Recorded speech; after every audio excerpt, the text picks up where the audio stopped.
Hello, everybody, and welcome back to Startup Fair Online sessions.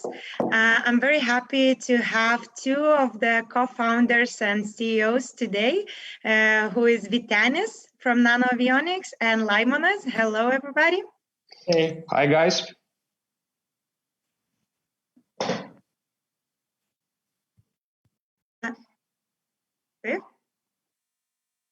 Hello, everybody. I'm Simona, and welcome. I would like to start with the first speaker for today, who is Vytenis, who is going to share NanoAvionics story, how it became the biggest and the leading company in the nano-satellite market, right? Yes, I will give you some more details. So shall we start, guys? Yes, the stage is yours. Okay, thank you. So hello, everybody. It's a pleasure to be here. And I will give you a short presentation about how we started our business. So the first thing I think we should discuss is what are those satellites? Because our company is building satellites literally, and we help our customers to launch those satellites into orbit. Whichever the instrument they put in the satellite, it is, cameras, high resolution cameras, telecommunication equipment, or so. So first thing, let's discuss about the satellites. So satellite, according to the general description, is a machine, is a piece of hardware and software which is flying around the globe. And the purpose why it is there is very simple, because from above, from the heavens, you can see things more widely, and you can cover much bigger areas of land instead, comparing with, let's say, ground-based infrastructure, ground-based communication infrastructure, airplanes or other equipment which are flying in relatively low altitudes. So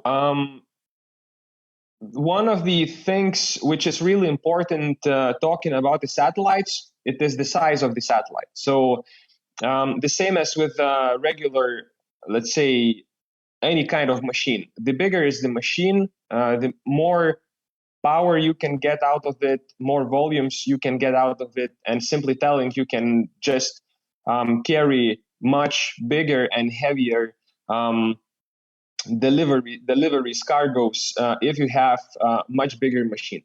But what is happening right now in the world, satellites as well are following general trends, general rules, and size is decreasing. So for example, many years ago, like 15 or 20 years ago, average satellite size was above 3 metric tons. 3,000 kgs.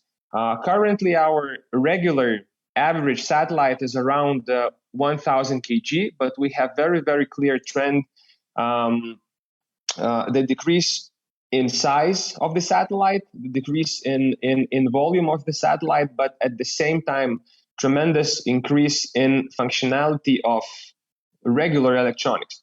It means that with the same, let's say, with a much smaller size satellite, today we can do much, let's say, more sophisticated tasks, much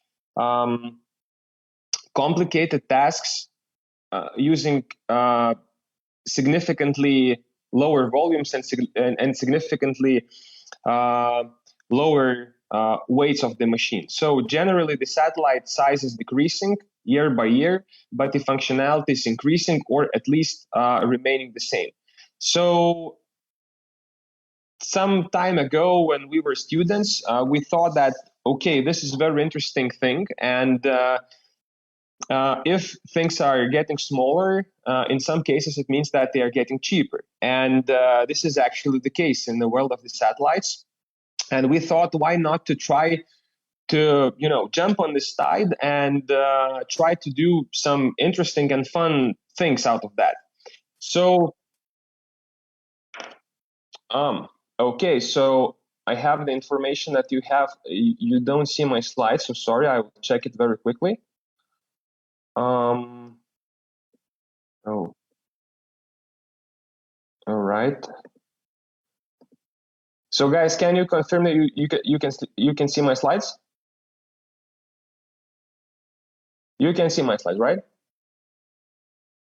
Okay. Yeah. Sorry for some technical difficulties. Yeah. So I was showing this slide during the last minute. So you see that the average size of the satellite is decreasing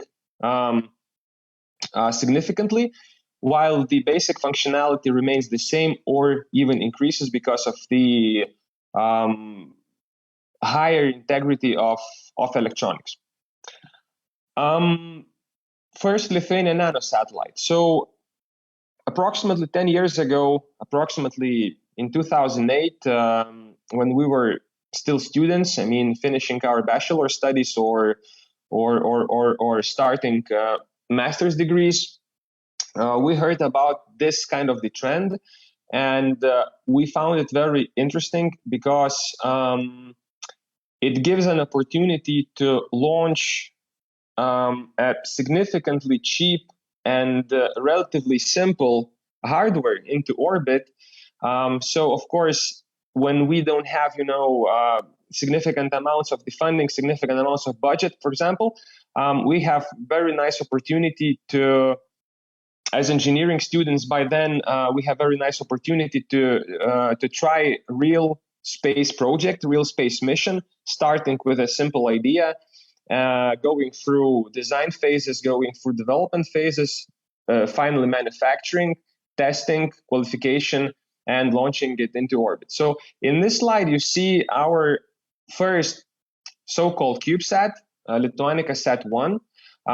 It is called CubeSat because it follows so-called CubeSat standard, where satellites are being combined out of the 10 centimeters cubes. So it means that you can combine various numbers of those cubes into bigger structures, 1, 2, 4, 6, or 8 or 10 of them, and this way you can increase or decrease the weight of the satellite and the size of the satellite. So here you see in the left picture the deployment of those CubeSats. I don't know if you see my pointer, the mouse pointer, but one of them is Lithuania Sat-1. It was released through International Space Station.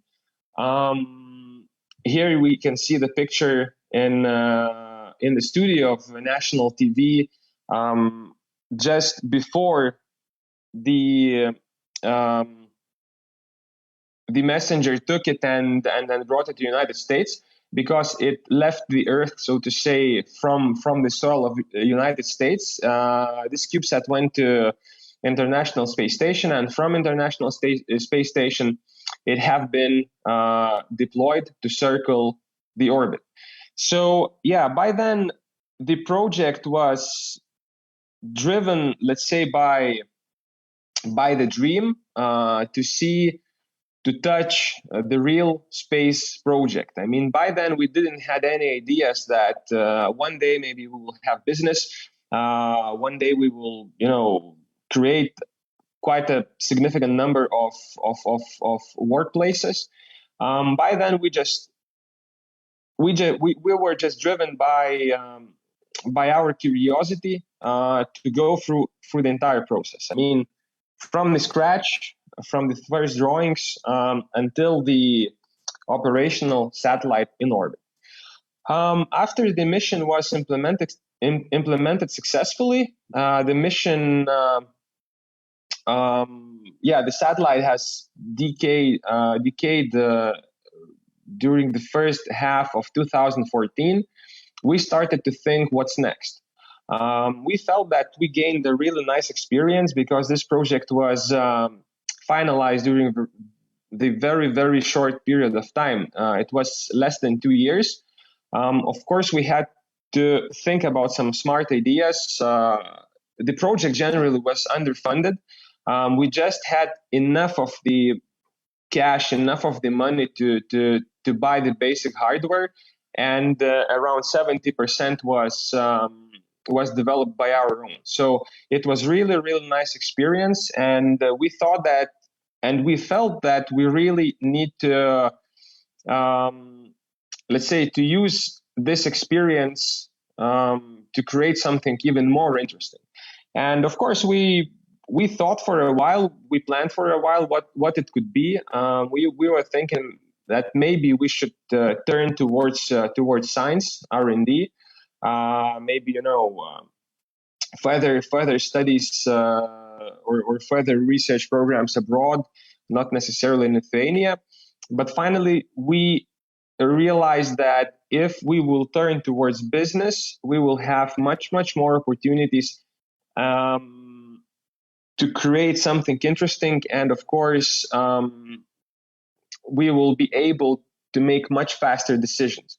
Of course, doing your own business have its own pros and cons. You have to find funding anyway, but once you have it, you can do really nice things in a really short period. If you do the right amount of things in the right way. So this is how we started. This is how we started the company. It was middle of 2014. We made a decision that we need to take this risk and try to do business. Here you can see some more pictures.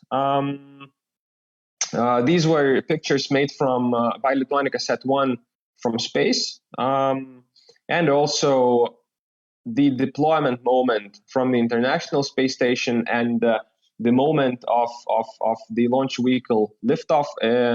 It was taking place in Wallops Island in central eastern part of United States. So once again, the results were very nice. We drew a lot of international attention because the satellite was carrying FM transponder, meaning that people from around the world could use Lithuania Sat-1 as a telecommunication satellite without using sophisticated equipment. Also, the satellite was able to take pictures. Of course, those pictures are really low resolution, as you can see. It was VGA or something, but of course, it wasn't the main mission. Let's say the main task, the main objective of the satellite, because the fact just that we were able to download the picture, even though it is really low resolution, was kind of self-explanatory, and we proved ourselves that we can do relatively complex tasks. And finally, we decided that the time for business has come, and of course there were a lot of mistakes, we tried a lot of things actually, because you cannot understand just when you start the business what is wrong, what is right sometimes, especially when you're working in a relatively young industry. The industry, I should say, it's around 15 years old, which is relatively really young. It's just developing industry. It's small. It's relatively small. Right now we have around 20 players in that industry. All of them are in Europe, in United States. Some of them are in Asia. But generally, we are one of, let's say, 20 companies which are working in nano-satellite world. But we can tell with pride that we are one of the leaders, because according to our analysis, we have taken through the recent year more than 20% of the market, of the nano-satellite market. It means that the market is growing, of course, in a, let's say, some similar pace, around 15 to 20% per year. And we see that we have taken all of the newcomers, new businesses who want to launch, let's say, nano satellites. it's, let's say, the variety is pretty broad, starting with governmental programs, space agencies, of course, universities, and starting with commercial companies. So currently we're serving companies all around the globe. I think as for now, we don't have yet customers in Africa, but generally we have customers in all of the regions. Most of them are in United States, Singapore, let's say region around Singapore, European Union, Scandinavia, and United Kingdom. So generally we are working globally, and we are now 80 people altogether. So of course the biggest R&D center, so to say, is in Vilnius, Lithuania. Then we have field office in United Kingdom. It has the roles of course, sales and sales engineering, some engineering support, because customers, of course, want to have engineering support as soon as possible, regionally.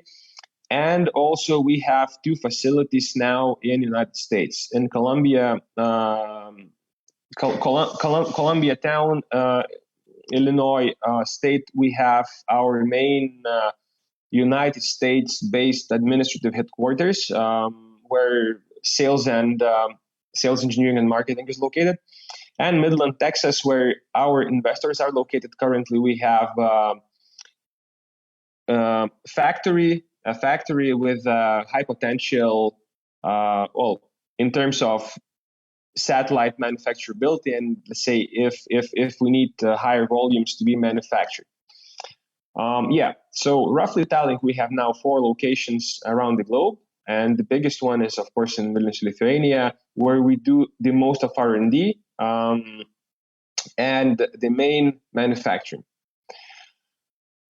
Also, up until today, calculating all of our experience, we have launched more than 25 missions within more than 55 satellite-related projects. Of course, we came into this industry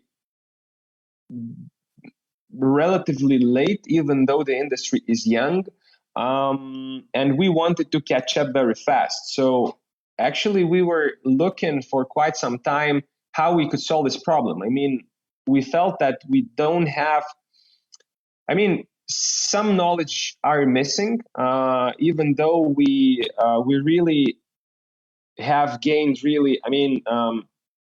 strong experience through relatively difficult projects like Lithuania Set 1, as I mentioned to you before.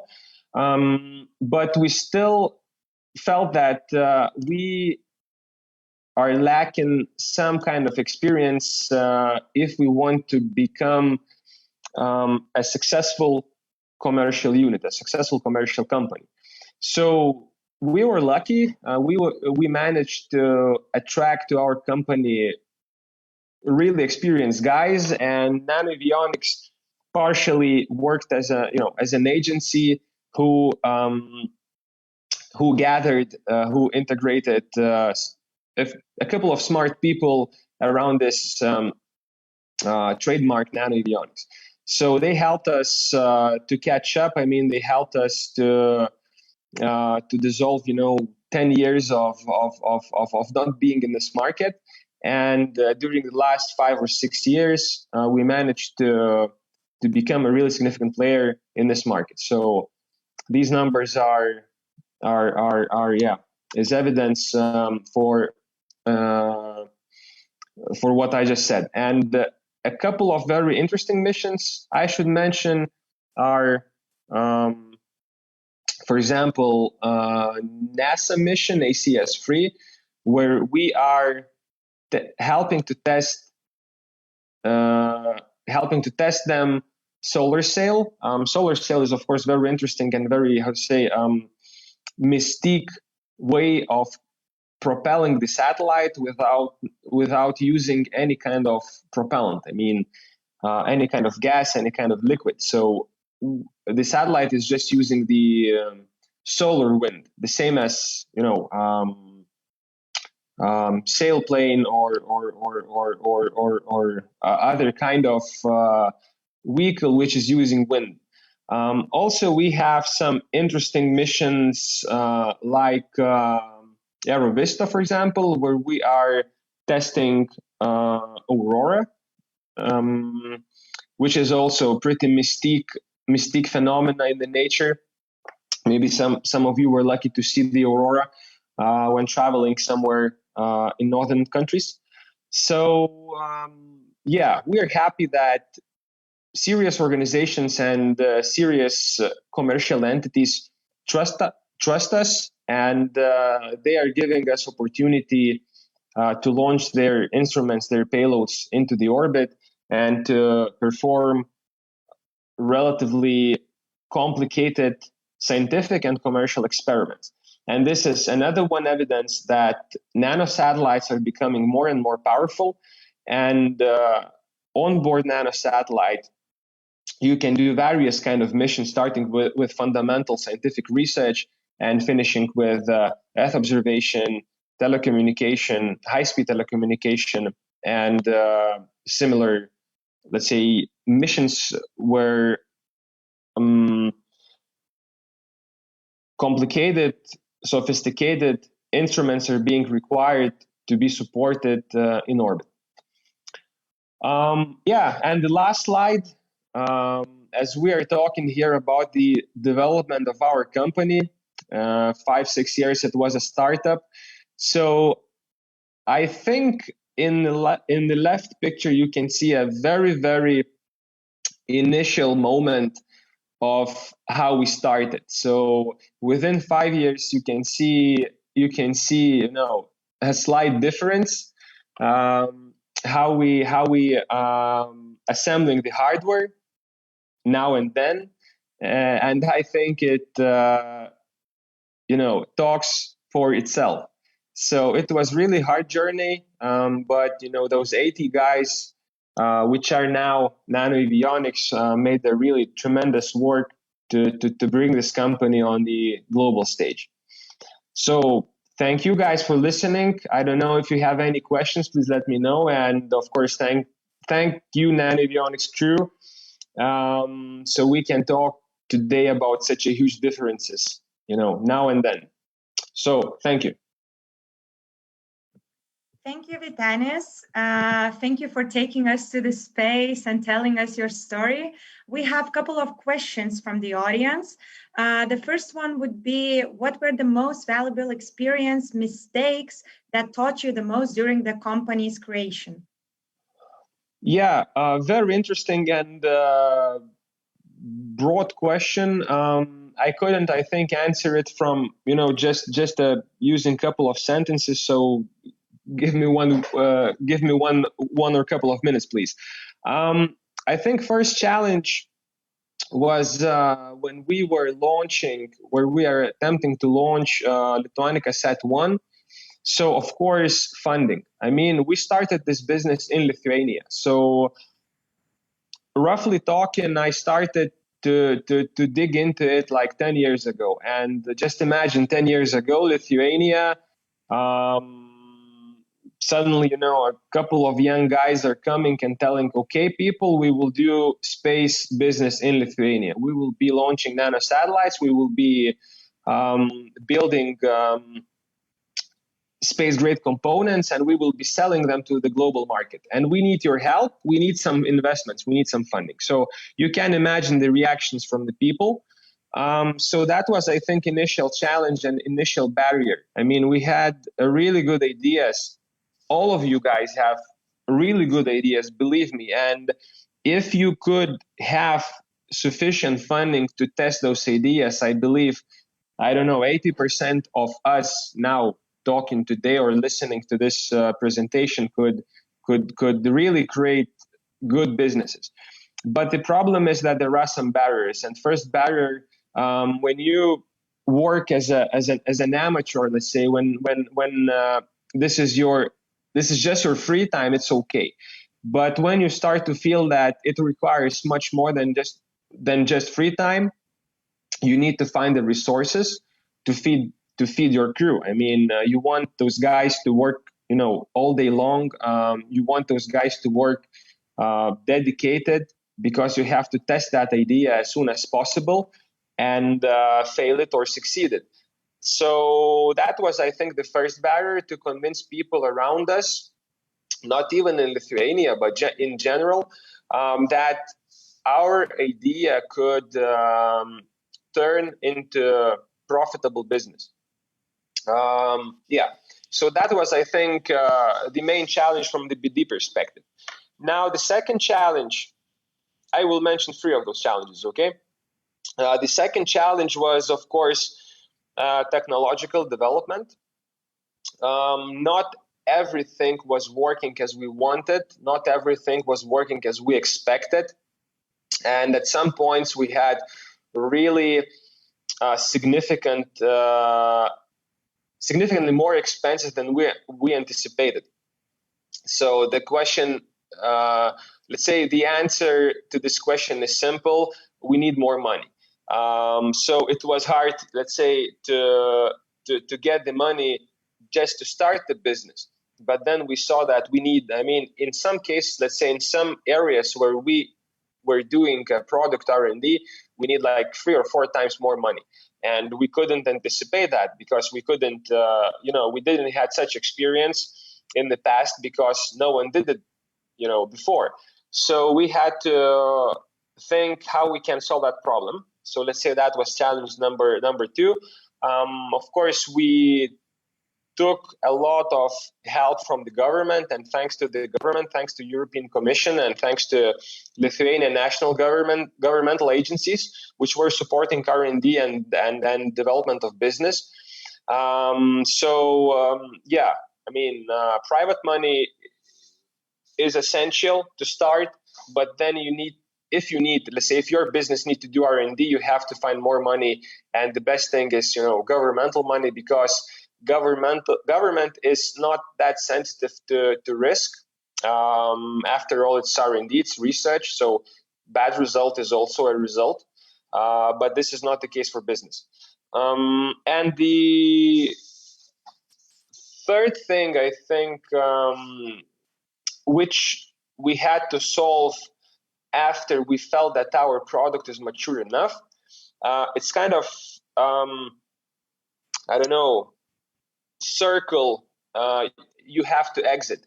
If you are operating in the space business, if you want to sell something to someone, you have to prove that it is working, it is flying, and it has so-called flight heritage.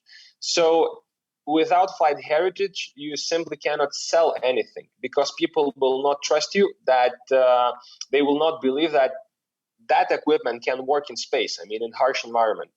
So that was really a challenge. And at this point, marketing colleagues helped us a lot, and generally communication and marketing and PR.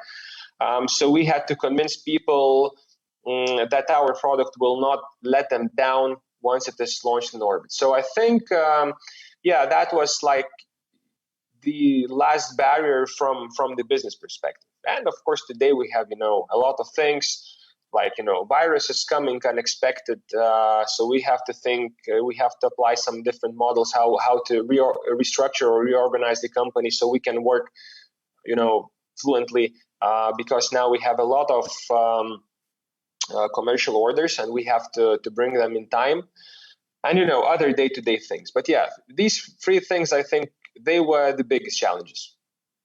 Thank you for sharing. And as you shared about the challenges, could you also share how do you celebrate your successful missions? Okay, good question. Actually, last night we had a launch of one of our satellites, and it was successful. So I think within upcoming days you will see some announcements in our social channels, social media. Generally it is a big deal for us to launch a satellite, because roughly you are working on the satellite project for at least 1.5 years. 1.5 to 2 years. So you meet the customer, you talk with him, you sign the contract, you negotiate the contract, you start working, some unexpected things appear, you have to adjust, your technical questions, design questions, etc. Sometimes it is really stressful, sometimes you have to improvise, sometimes you have to take risks. Finally, you assemble a satellite, you send the satellite to the launch pad, and your fingers are crossed that the launch will happen as it is planned.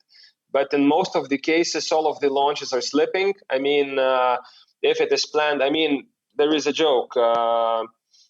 If the launch is planned in the middle of January, so the middle of January means somewhere around the end of summer. So you wait for half a year, for various things. Weather was not good to launch the satellite. Some technical parameters were off. So launch provider wasn't taking the risk simply to explode the launch vehicle. So they want to delay it. They want to do in-depth analysis, in-depth diagnostics, what happened. So, and finally, the satellite is being launched and released from the launch vehicle, roughly telling to fly free in orbit, and then you have to commission. Then you have to turn on the satellite, simply telling, and then you have to configure it and establish a two-way communication. So this moment is very, very stressful because a lot of unknowns could happen, etc. It's not everything in your hands. It's not all of the risks. You are not able to control all of the risks. So you just, sometimes you just wait, and that waiting is really stressful sometimes because you just don't know what will happen. But yeah, as I mentioned last night, it was, I think, around 3 a.m. when we had the first, let's say, a high inclination pass over Lithuania, and we could establish high quality two-way communication. So yeah, one of our customers is now very happy because satellite is working nominally, and they will start soon to run their commercial mission. So yeah, it happened just last night. That's why I'm looking a bit tired, actually. Congratulations for that, and good luck in the future. We're really happy you're from Lithuania and you spread the word about Lithuania around the world. Thank you again, Vytenis. Thank you, guys. Thank you, guys. Appreciate your attention and hope to talk to you soon. Thank you. Same, likewise. Thank you. And I would like you to meet our another speaker, who is Laimonas, and he will bring us back to the Earth because he's the CEO and co-founder of ZITICITY, right? Yes. Hello, everyone.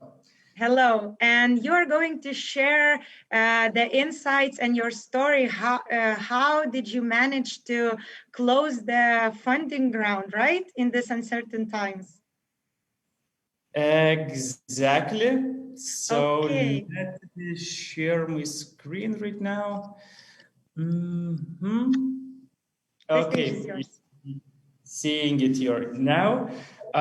So as Simona introduced, I would like to tell you a really, really honest, no-filtered story on a bit on our journey and what is the difference between the headlines that you see, happy faces, and what is happening in the background. And because I think there are lots of founders connected to this streaming session, and my mission right now is to tell you that no matter how hard it is, never give up, continue what you are doing, and success is inevitable, but it will require hard dedication from your side. So this is July, a really nice weekend. With the team, we took a yacht trip around Troquet. So like everyone is smiling. We are drinking champagne on the yacht and celebrating how successful ZITICITY is. We gathered all of the colleagues from our offices in Paris and Tallinn to Vilnius to do a sales summit, basically like celebrating, sharing our journey.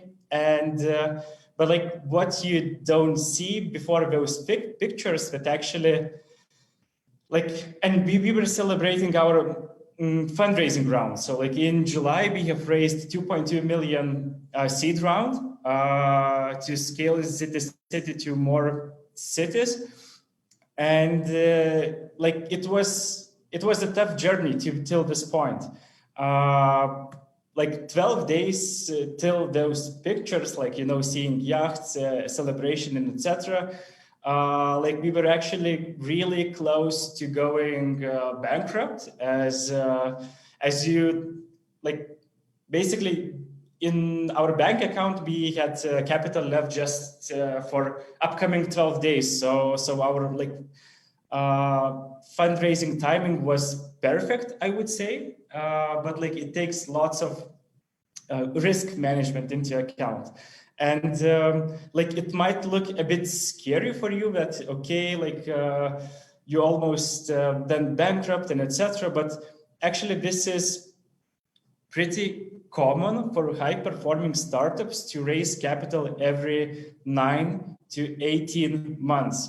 And once you raise capital, your mission as a founder is to deploy that capital in the most efficient manner. So you would like increase your revenues and hit the profitability, or at least show signs towards profitability in that time frame, and then raise the next round. And so like, yeah, it's like typical raising cycle is between 9 to 18 months. So this is how our timeline looked like. In a graph, you see growing number of active merchants on our platform. So every month we were like growing. And later you postpone the fundraising moment, the higher valuation you will get as a company. So it's in your best interest as a founder to have as much revenues, as much clients as possible on the funding date. Once you'll sit on the table, on the same table with investors to negotiate the deal for them to join your family, your team, like your company. So you have decided to start raising round. You should estimate for a process from 2 to 4 months to complete the round. So like from initial outreach to investors and to money reaching your bank account. But of course, you would need to take into consideration additional buffer of 2 months. So like safe choice would be to check your runway. And if your runway ends like in 6 months, you should be raising already now to secure possibility to have funding before going bankrupt. So like this is, that was our sweet spot. We started raising at month 12, where we already had some good story to tell that we were growing, and like we expect to grow even more, like on average 21% month over month. So like a bit more on the ZITICITY, what we do as a company and what we are trying to solve.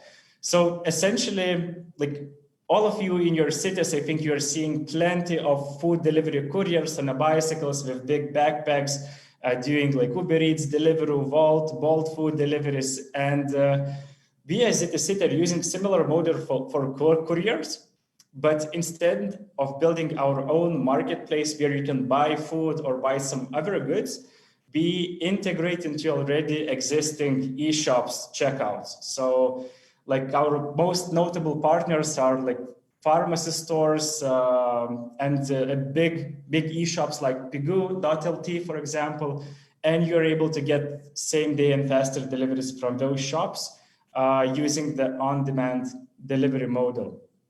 So like, this is an example of our integration. It's a beauty store eShop, and we would like integrate in the checkout. You would see that ZITICITY is same day evening delivery. It costs €2.49 for you as a customer, and we do those deliveries. How it works in reality, that we are sending couriers to e-commerce stores to pick up goods. We are having lots of packages per each pickup, so we cannot just send bicycles. We are using bigger vehicles like trucks and private cars of people. Then we move all of the goods to urban hubs. So it's like mini warehouses in central areas of the city, where we do batching, sorting, and then distribute to bicycle, scooter, and couriers basically using any type of vehicle for the final optimized last mile. And like, this is an example how urban hub looks like. So we, let's say, get 1,000 packages, and our team's goal is to distribute it into, let's say, 30 piles of 33 packages. So each courier would take 33 packages and deliver them in an efficient route. And like, this is a result that you are getting as a courier. So instead of like doing, pizza point-to-point deliveries, couriers at ZITICITY are doing on average 4 to 6 deliveries per hour, and they are riding in a very efficient routes across the city.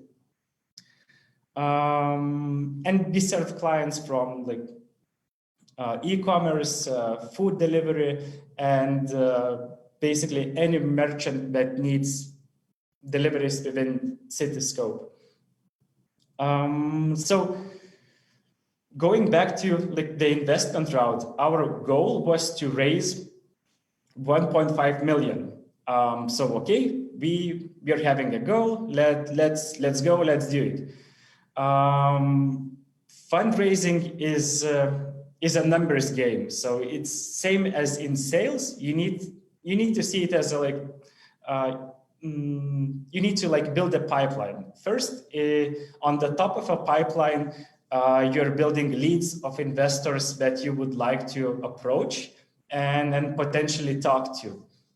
So I have created a list of 180 investors. Basically, this is how it looks like. You have like, I'm using like simple spreadsheet for it. And then I'm asking my network to help me with introductions. So if you're able to get introduction, it will save you lots of time in arranging a meeting, and meeting might be of better quality as it's coming from in venture capital funds partner network. So once you have a targeted list of investors, you need to start approaching them. And in my like really performance-based campaign, I have calculated, I have sent 1,377 emails to make this round happen.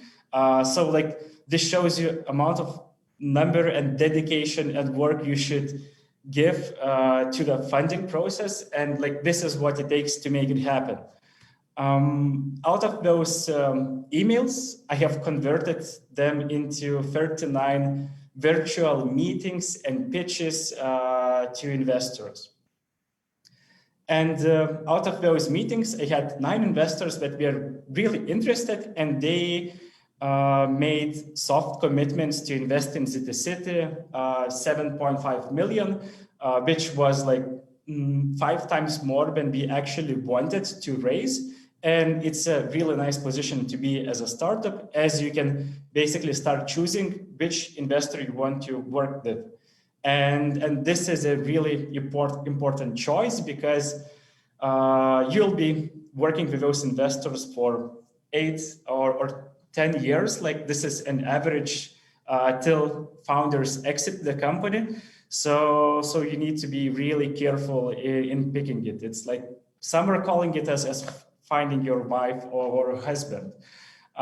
So So we were really at a good spot. And then Corona thing happened. And like it completely changed the game. So what happened with Corona? I have started receiving from investors emails that, hey, we are not sure about financial landscape in the upcoming several months. Maybe we are running into next financial crisis. We would like to put a decision to invest in your company a bit on hold. And as you recall, like we don't have lots of time left in our bank account. So on hold doesn't work for us and waiting it out. So this is what sort of pressure you are starting to get as a founder. So on one side, you are getting like investors being really scared and trying to be safe. On the other side, you also starting to see some dynamics in the market, what is happening.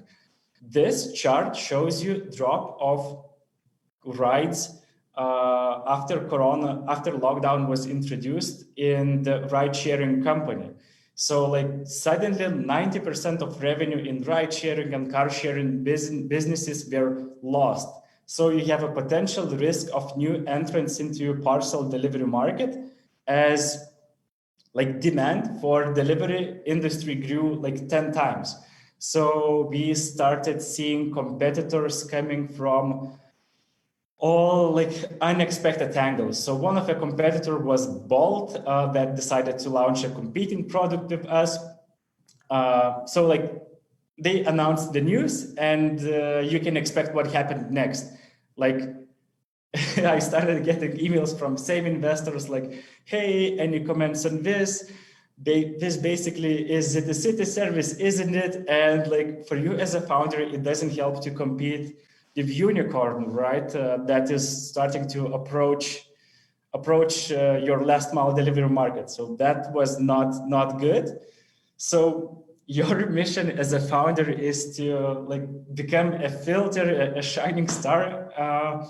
So like you'll be taking lots of feedback and negative pressure from the market, maybe sometimes even from the team, from competitors, from investors, and you always need to find ways how to spin those news into a positive thing. So like this is what I also tried to do with Bolt, like, okay, having them would educate the market and we would increase like addressable market size. And this is actually good to have them as a competitor. So like you can always spin the story and then investors say, okay, yeah, it makes sense. Let's move forward. And like from competitors, we have seen not just like, startups approaching this space, but also well-established like national companies. For example, in this slide, you see me sharing a success story of cooperating with one of the public organizations. And like when Corona hit, we also seen them becoming our competitors. So as a founder, be always careful in choosing your partners and understand that like business and revenues is all that matters, and like your partners anytime can become competitors. So you really need to think about defensibility of your business. And also before Corona, we were like doing 60% of deliveries from restaurant segment and 40% of the deliveries from even less, like 30% from e-shops, and all others are like flower shops, bakeries, and etc.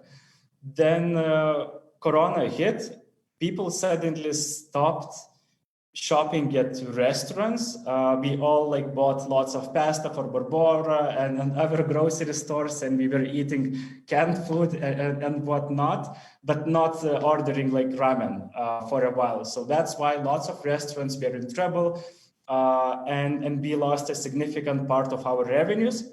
But in some verticals of food delivery, we saw spikes, not food delivery, e-commerce, we saw 10-time spikes in demand. So this is a typical pick up during those days for us, like we were picking up like 200, 300 packages at a time. Then we would, it doesn't fit no longer to a bicycle or to a private person's car. So we, while everyone working remotely, we found ways how to onboard van couriers, how to onboard trucks to the platform. And basically, like, we did a business turnaround in those days, moving from like food delivery player to pure last mile, big volume e-commerce delivery. And like all of that, you need to coordinate while being isolated at your home, locked down. Like this is how my office and conference calls looked like at the time. And since we had no one working in the office, so we started using them as urban hubs. And like this is how we use the opportunity to think a bit where are the most lucrative and low-hanging fruits to get most revenue. We immediately attacked e-commerce field, like we reshaped our offices to urban hubs, and that paid off a lot. Like we were exploding in amount of deliveries we would be getting. Like we were doing record number of volume during COVID from e-commerce. So we were getting positive reviews from the customers. Like even we were not just delivering e-commerce stuff, but also traditional courier companies, like really well-established players, were using our couriers to do their deliveries because we had more capacity than them. And yeah, so we managed to grow revenues by 45% in that month. And that was used as a really good confidence boost for investors. So like, okay, we saw that while the world is falling apart, maybe that last mile delivery businesses are the ones to grow. And at the time, like once, like as well, everyone saw that our business is growing and we found a strategy how to work in this complex environment. But that also gave us an opportunity to see like true faces of some of the investors that we had in a pipeline, and the ones that we are working on right now. They showed confidence throughout the bad times as well. They had no issues, and we had very constructive feedback, and we are trying to help us to solve the situation, survive and close the round, while some of them were like very opportunistic and going away once situation is bad and getting back to you, trying to get additional meeting while they see that you do really, really well. So, and yeah, that was pretty common to see right now, those investors coming back, but like as a founder, you must choose your investors that will support you no matter how hard it is. And yeah, so like right now we have we are in a situation where basically any business, be it e-commerce or retail, needs some sort of a last mile delivery solution, since more and more people are moving to live in urban areas. Customers demand same-day delivery and like better delivery experience. And as well, we see like advances in technology that would allow to make more and more deliveries contactless. So it's a really fast-growing segment that we are addressing. And the key thing, what we are trying to solve right now is the way traditional logistics companies work. So we have like large distribution warehouses outside of the city. And like, so if you buy product in the city, like we actually looked at the data that 60% of all products we shop are within 5-kilometer radius. And using like traditional delivery methods by big logistics companies, your package will be taken outside of the city, sorted overnight, and only next day delivered back to you. So, and if we won't change this fact, in 10 years, we will have like 36% more vans and trucks in our cities. That would result into longer commute times and increased carbon emissions. So we don't want to be in this situation. We saw like an opportunity to change this way of thinking by building many like tiny warehouses inside of the city near places where actually people live. And right now our average delivery distance is just 1.9 kilometer. And that distance can be easily covered by bicycle or cargo bicycle. And we don't want to see vans in our cities anymore. And yeah, so we have successfully closed the round, and our goal is to like grow the teams. During COVID times, we were 13 people. Right now, we are close to 40. We still have a number of open positions, so I invite you to join our team right now. We are looking both for commercial developers, support people. Team size is perfect right now, so you can make a massive contribution to fundamental of building the next success story from the Baltics. And yeah, so we are launching more cities in France, at least 8 in the next 12 months. We are developing a network of urban hubs in the Baltic states and France. And as well, we are introducing same-day intercity deliveries. That is actually being live right now in Lithuania. You can test it with Pigu and some other clients. So yeah, thanks everyone. Greetings from ZITICITY team, and I'm Laimonas, CEO and co-founder of ZITICITY. Thank you, Laimonas. Thank you for sharing. Thank you for the honesty, actually. It was really nice listening to you. And I hope startups and other founders got inspired that not everything can go as you plan, but you can still find a way to succeed, right? And we have actually quite many questions here. So I would like to start. What was the reason for your company's sales growth? As I understood, hardworking, but would you like to add something else? Like one of the best decisions we made is to like think about our ideal client profile, and having in mind your ideal client. So like amount of deliveries they have per month, what sort of pickup locations they have. We were able to quickly say no to clients that doesn't give value for our company at this stage. So like we are very fast at making a decision like go or no go. And in the like Corona times, like 45% growth in 1 month. So that was completely switching focus to e-commerce deliveries. And this is like completely separate industry from, let's say, pizza or burger delivery from restaurants. So that was the key thing that helped us, like understanding best clients and repeat it, and as well choosing vertical. So for us, it's e-commerce. Thank you. Another question is, we are launching our startup in a couple of weeks. Given the current situation, COVID-19 crisis, do you think it would jeopardize the launch and it would make sense to postpone it? Mm-hmm. Like it really depends on like vertical of a startup, but in general, like my advice would be that we need to get used to this environment. It's like doesn't look like a temporary thing.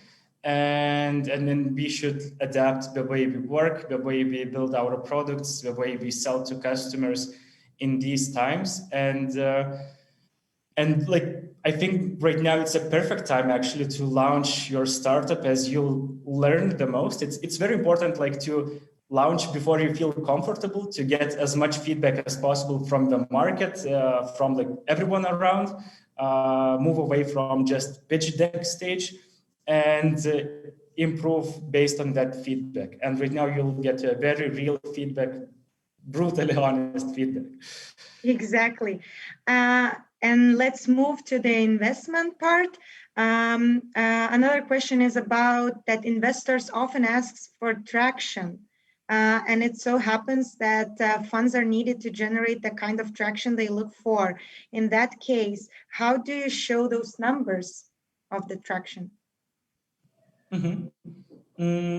So like, not like pick your traction metric, like maybe you're not able to show big revenues right now, but maybe you can already start collecting like email registrations, subscriptions, some sort of an indication from a market that your product is actually needed, and you don't need to have funds for it. Like what we love at ZITICITY is participating in hackathons, and it's amazing actually what you can achieve in just like 48 or 72 hours, having basically no resources, like a couple of €100 for Facebook ads, and like a team dedication for those hours to do it.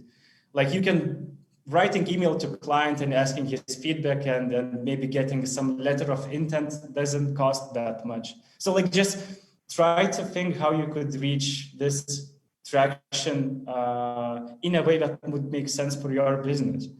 It shouldn't be like a big, like you shouldn't be like showing like revenues immediately. Everyone understands that to hit the sky, you need firepower, but at least show some sort of a market validation. Yes. And what risks had to be managed during the initial fundraising?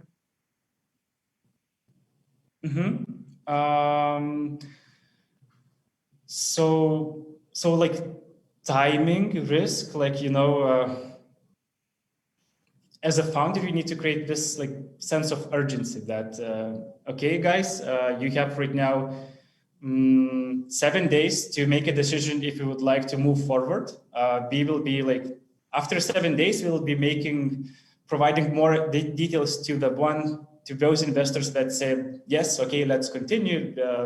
And you can move, let's say, to a term sheet stage. And at every stage, like be closing, like set a really clear deadline and action point you expect investors to make. So we had to mitigate this risk, timing, and like I was like quite pushy to make decisions fast.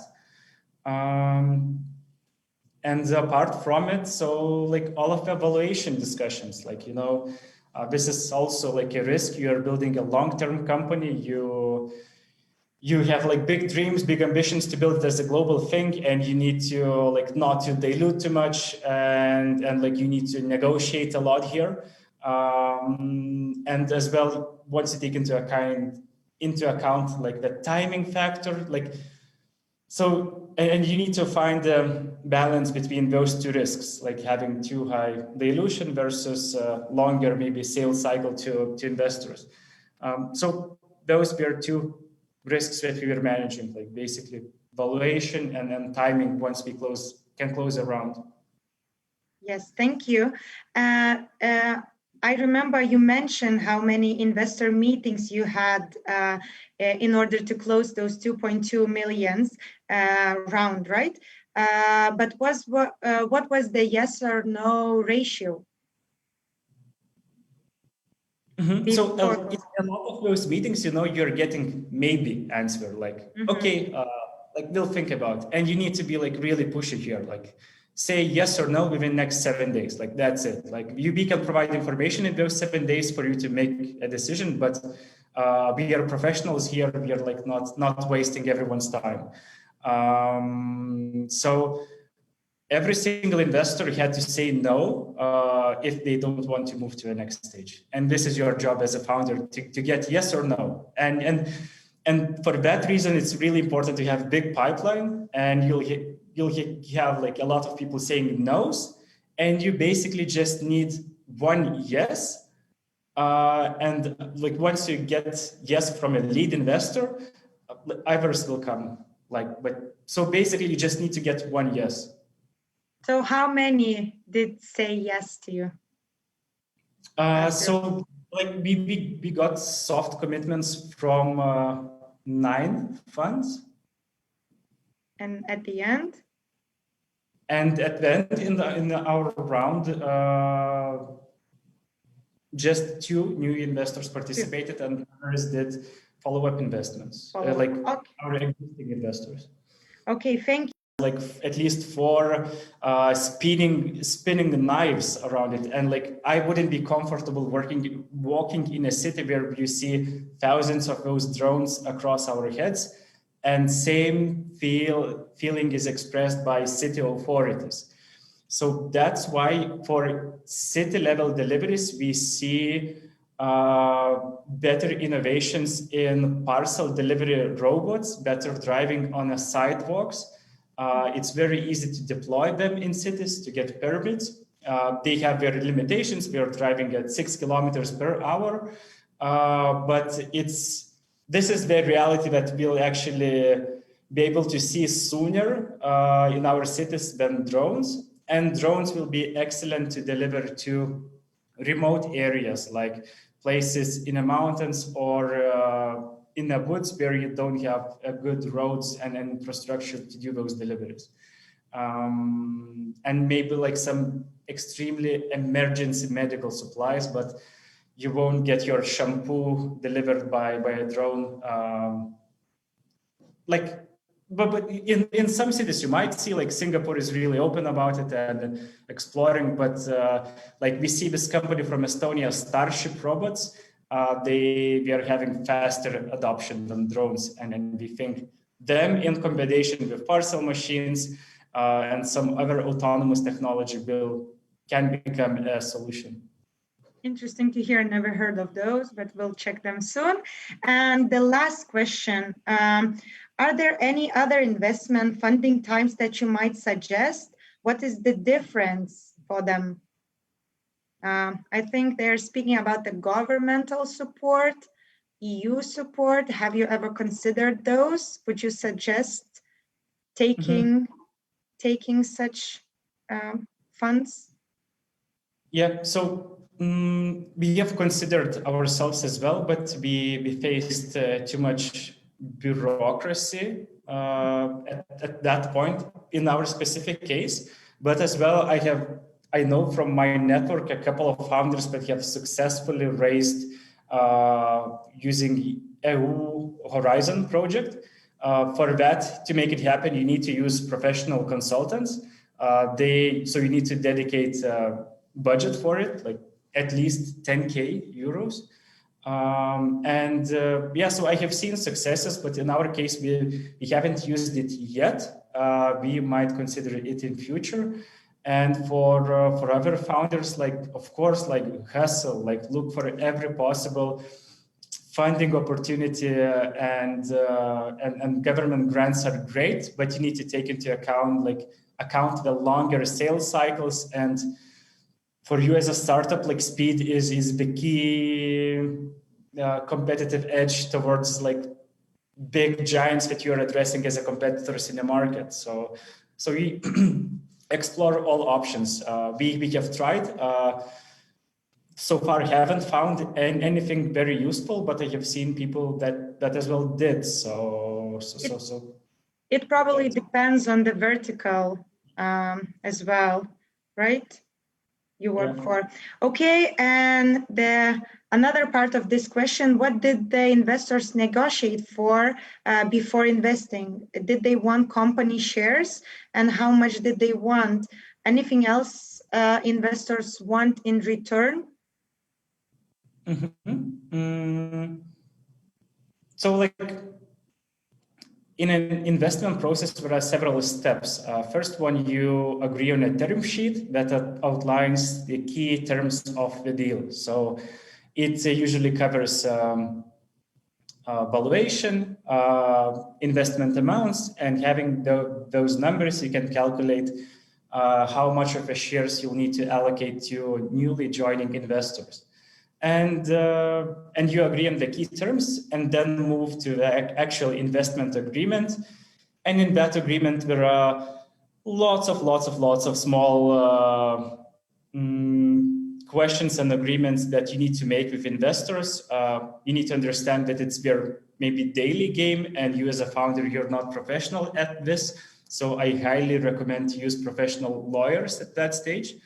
But there are a lot of things that you need to negotiate. Key would be still what is valuation of the company, investment amounts, maybe investment transfer dates and terms. And so those are key, but each story is really individual, and we have spent, in our case, I think at least several weeks in discussing all of those terms, and you as a founder need to be aware about each term and understand if it's okay for you or not, and pick the ones you want to negotiate. You cannot negotiate everything, so pick your fights, and you'll find an agreement. Like investors are joining as a partners. They also want founders to succeed, and but there are all sorts of stories. So we negotiate a lot of things. Key things are valuation, investment amount, and yeah, those are the key things. Thank you, Laimonas. I won't take any more from your time. Good luck in the future, and thank you for sharing your story. Yeah, thanks everyone. It's my pleasure, and yes, see you later, guys. See you. Bye. Thank you. Thank you all for watching. Keep an open eye for the further stories, panel discussions, and presentations in the future. And we'll see you next week. Bye.